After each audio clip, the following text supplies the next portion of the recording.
The bridge spanning Shark River, linking Belmar and Neptune City, New Jersey, is not the kind of place where vehicles are typically left unattended. The river, a shallow inlet feeding directly into the Atlantic Ocean, lends an eerie stillness to the area in the early morning hours. So when a 911 call reported an abandoned car on the bridge, it immediately raised concern with local authorities. Responding swiftly, a police officer was dispatched to the scene. There, just as described, was an Oldsmobile 88, sitting empty with its keys still in the ignition. There was no sign of the driver. When officers ran the license plate, they discovered the car was registered to 96-year-old Lillian Stern, the matriarch of a large extended family that included 15 grandchildren, 19 great-grandchildren, and 6 great-great-grandchildren. Among them was 19-year-old Sarah Stern, who was known to frequently borrow the vehicle. With this discovery, a troubling picture began to form, and investigators quickly realized this was more than just a case of a forgotten car. Sarah Stern's father, Michael Stern, had been trying to reach his daughter throughout the night of December 2nd, growing increasingly concerned with each unanswered message. He was vacationing in Florida at the time and had no idea where she might be. Their last communication had been the day before, on December 1st. After sending her a photo of Cinderella's castle at Disney World, Sarah had responded warmly, texting, "Wow, the castle looks so pretty with the lights." But by 10:30 p.m. the following evening, when Michael sent a simple message, "Sarah, are you up?" he received no reply. As the hours passed, his worry deepened. He sent a series of increasingly anxious texts. None of the messages were returned. Then came the news no parent ever wants to hear. The car Sarah had been driving was found abandoned on a bridge. The keys were still in the ignition. There was no trace of her. It was now evident something had happened to Sarah Stern. And whatever it wasn't good. To better understand the circumstances around Sarah Stern's disappearance, police spoke with her friends, family, and neighbors. One neighbor revealed that Sarah had dropped off sentimental belongings, items once owned by her late mother, on the very afternoon she went missing. The gesture raised concerns about her mental state. Around 4 a.m. on December 3rd, officers visited the home of Liam McAtasney, one of Sarah's oldest friends. The two had known each other since first grade, meeting in Sunday school at age 6. Given their close bond, investigators hoped Liam could offer insight into Sarah's recent behavior. What was her mindset last time you talked to her? I just know she's been trying to get away. You can tell me she's going to Canada. Trying to get away, okay. Canada, she's been real depressed lately? Her dad is crazy. Does she ever talk about liking guys or? Not that I know of. Girls? No.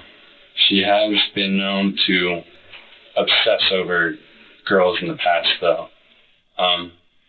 One of my ex-girlfriends, a few years ago, she was completely obsessed with her right around the time her mom had cancer and was dying. Liam described a troubled home life. Sarah had lost her mother to cancer in 2013, and as an only child, the loss had deeply affected her. According to Liam, it led her to act out at times, signs of a young woman still grappling with grief. But as police listened, they had no idea the real answers lay far closer than they imagined.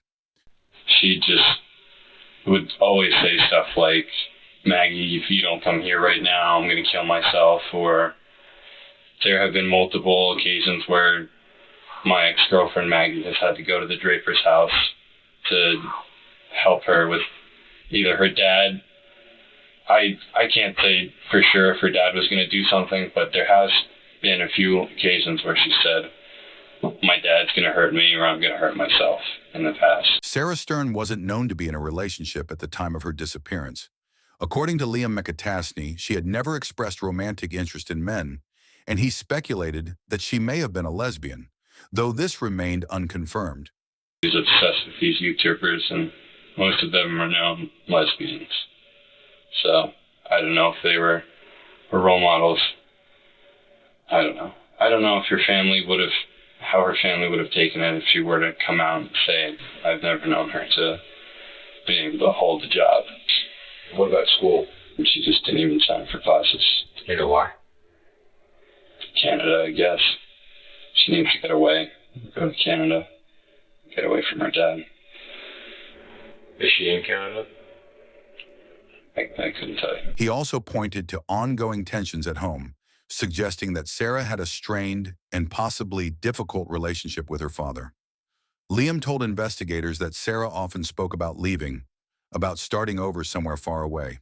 She had mentioned plans to move to Canada, a dream she held on to as a form of escape from what he described as a controlling and overbearing home environment. This led investigators to consider a new possibility. Had Sarah deliberately abandoned her car on the bridge as a way to disappear without being followed? What's her relationship like with her dad? Not good. And when you say not good, what do you mean? I can't say that anything's ever gotten violent, but I know that there's a lot of fighting all the time. When her mom died, she had money that was supposed to go to her, and her dad took that from her. Over the past few weeks, she's been just packaging things up in containers and moving them to other people's houses. I actually have some containers in my basement right now. Liam portrayed her as a young woman desperate to break free from a troubled household. On the surface, in public, people know him as a very nice, friendly guy. And just from what Sarah told me, I think otherwise. Did she ever tell you that she loves her dad?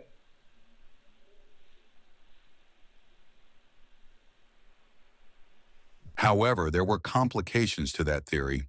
Michael Stern, Sarah's father, had been in Florida for several weeks at the time of her disappearance. While the relationship may have been tense, his physical absence made it unlikely he was directly involved, should the case prove criminal in nature. At that stage, however, police had not yet classified the disappearance as suspicious. The investigation was hampered by a lack of physical evidence. The abandoned car yielded few clues, and the bridge's only surveillance camera had been out of service for years. The last known footage of Sarah came from a neighbor's security camera, which captured her reversing out of her driveway at 11:45 p.m. on December 2nd. After that, she vanished without a trace. With little evidence to work with, investigators turned to Liam McAtasney, Sarah Stern's longtime friend and the last known person to see her alive. Called her initially, asked her if she wanted to get some food, sometime between 1 and 2 o'clock. Between 1 and 2? Mm-hmm. I went over. We initially wrapped up all of her stuff, put it in the containers. We ate the Taco Bell in her kitchen. We both were playing video games? Yeah. That's all you did up there in her bedroom? Mm-hmm. You stayed up there the whole time? I think we might have been in the living room. I don't know. We weren't in her room when I left. What kind of things were you talking about? Liam claimed he had seen Sarah earlier that day but left for work in the afternoon and never saw her again. Security footage from a neighbor's camera confirmed he left when he said he did. Still, detectives noted his long pauses and careful wording. I want to give you the opportunity, okay, Yeah. to be ahead of all of this. Mm-hmm. If she provided you with information, if she told you something, if she told you that she was going somewhere, if she told you that she was going to do something, you need to tell us. Did she tell you she was going to jump off the bridge? No. If she had told me that she was going to jump off the bridge, there would have been no way that I could have gone to work that night. I went to work and I had one of the best nights of my life. I would not have been able to do that if I knew something. When asked about Sarah's plans, Liam said he knew nothing, neither about a possible trip to Canada nor any intention to harm herself. He stated he had gone to work as usual and earned a good amount in tips. But then he asked investigators a surprising question. If she did jump off the bridge,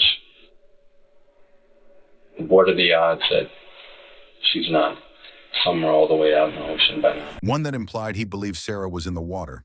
It was a subtle but telling moment. Liam seemed to know more than he was willing to say. Despite his close relationship with Sarah Stern, Liam McAtasney insisted she had not confided any plans to him before her disappearance.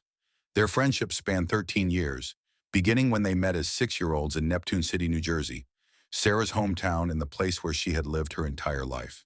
Sarah, born in March 1997, was both artistic and athletic. After graduating from Neptune High School, she enrolled at Brookdale Community College, majoring in art and television production. She and Liam, along with his twin brother Seamus, had formed a tight-knit trio they called the Squad. Throughout high school, they shared classes and remained inseparable. The depth of their bond was visible, even on social media. Liam listed Sarah as family on his Facebook profile. He had stood by her through her mother's cancer diagnosis and passing, a period of profound grief that had defined much of Sarah's adolescence. Given their closeness, Liam was also aware of personal details in Sarah's life, including her inheritance. He claimed that her father, Michael Stern, had taken money that was meant for Sarah following her mother's death. However, he also alluded to another source of money. According to Liam, on December 2nd, the day she vanished, Sarah had visited the bank while he waited outside. Stay in the car? Yeah. What did she tell you she was stopping at the bank? Something to do with her money. I don't know. She had found money in the Avalon house a few months ago. And, she has a lockbox full of money in there. She said that it must have belonged to her mother.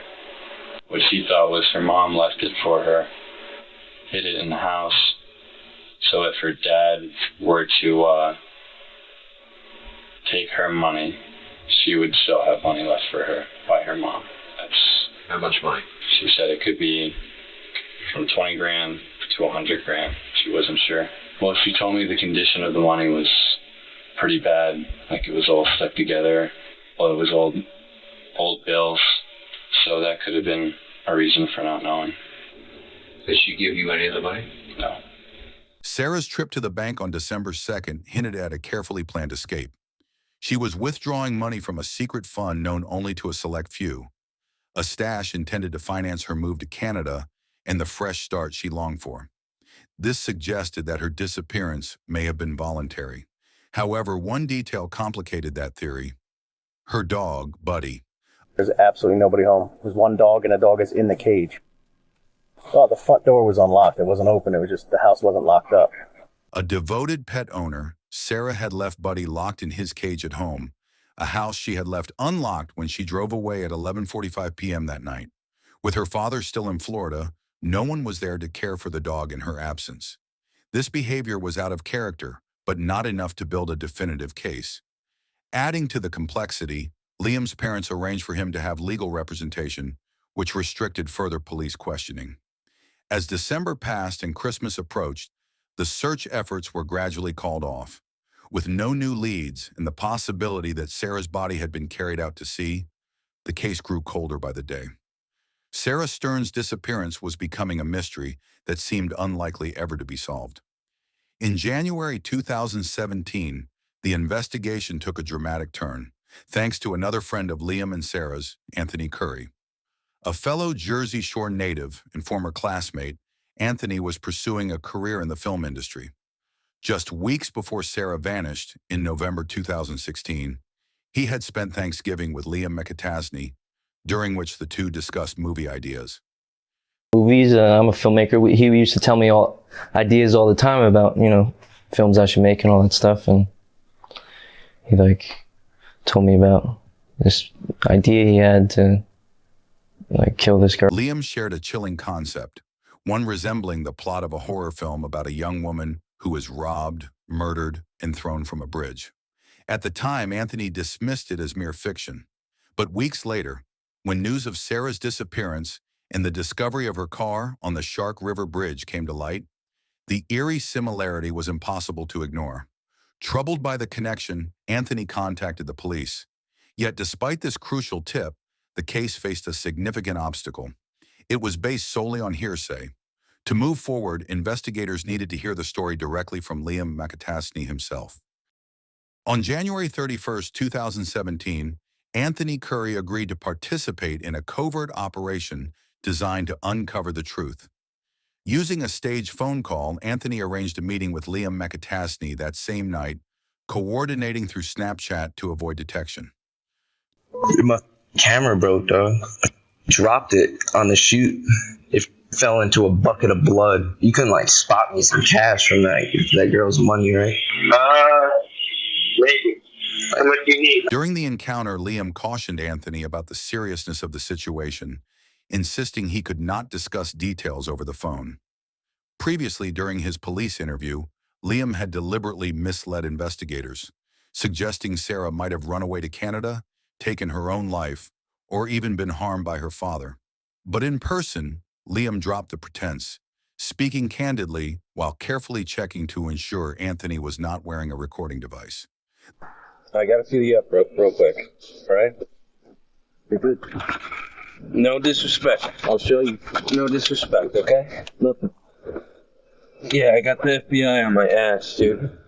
I had planned Sarah's situation for me to be interrogated by cops. Like, that was whole part of my plan, to make me look not guilty.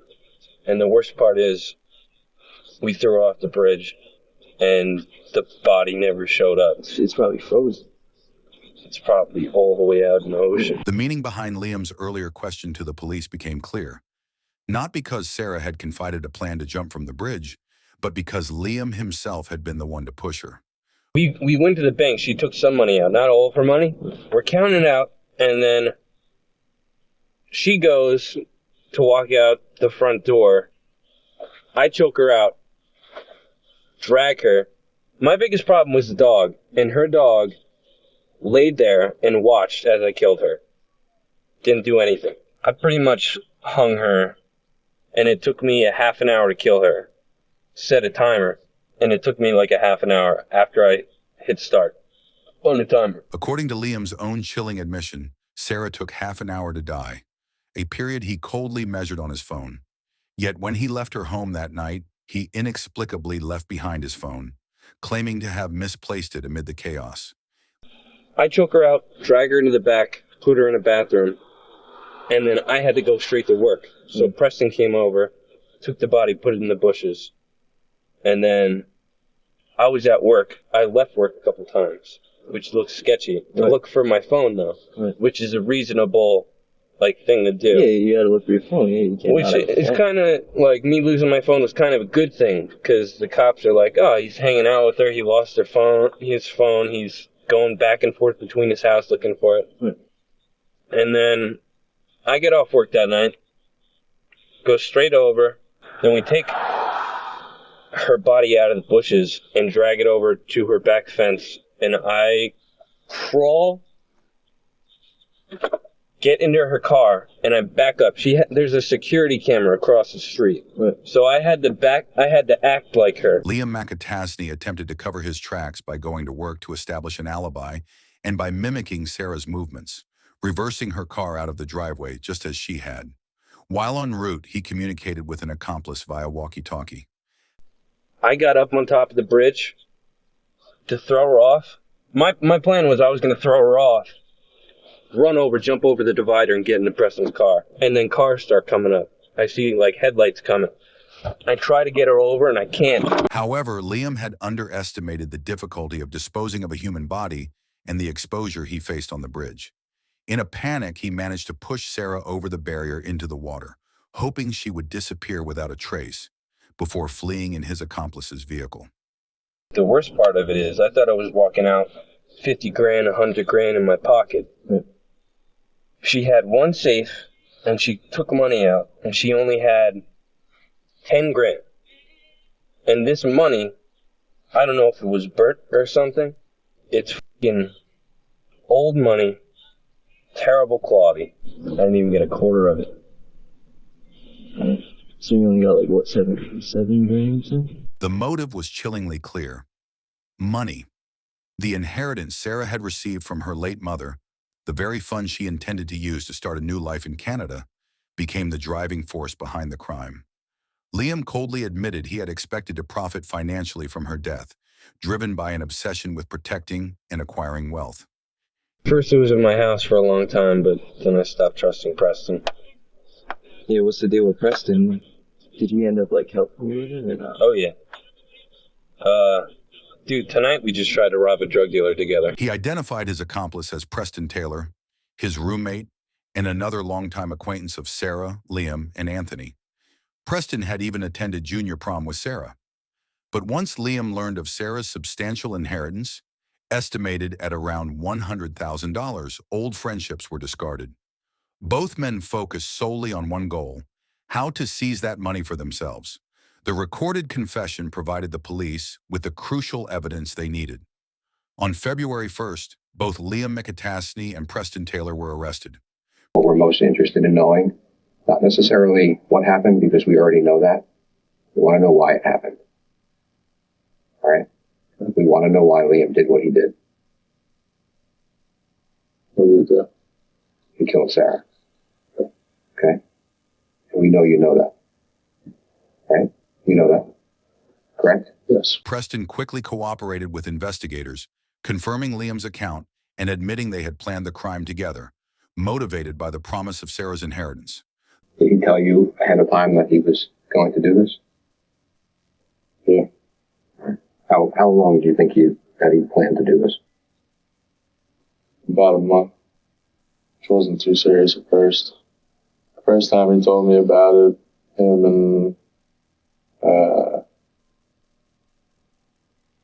Sean came into Clancy's where I was working, and he just said, like, no intentions at this time, but Sarah just found a bunch of money, and that was it. And then it wasn't until about a month or two later he said that he was coming up with the idea, taking her out and then find somewhere to dispose of the body. The two had spent months carefully devising the plan to avoid detection. However, with Preston's full cooperation, the scheme unraveled. He provided detailed testimony about the events of December 2nd, 2016, the day Sarah disappeared. And you went into the back door. There was nobody else home. All right. And what did you see when you went into the house?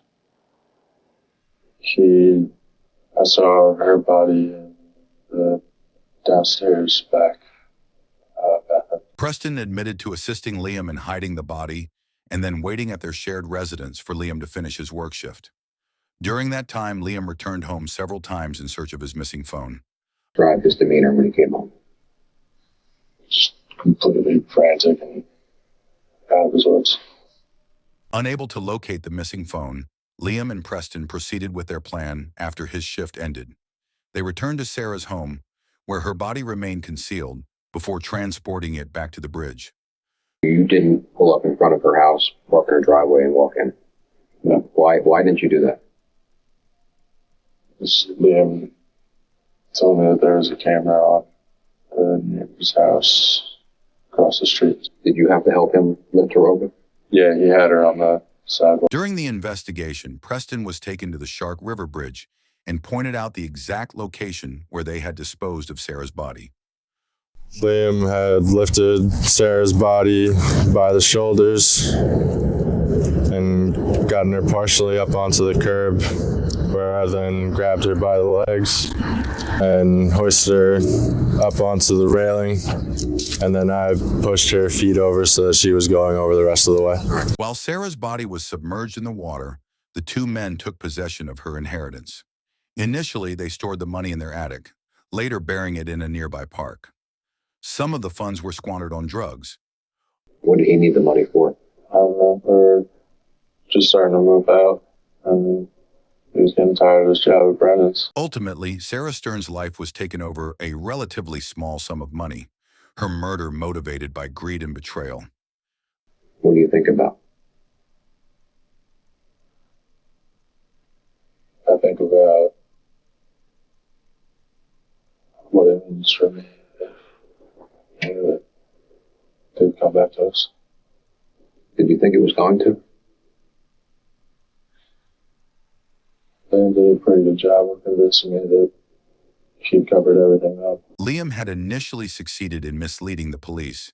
Had it not been for Anthony Curry's courage in coming forward, Sarah's disappearance might have been ruled a tragic suicide or an unsolved missing person case.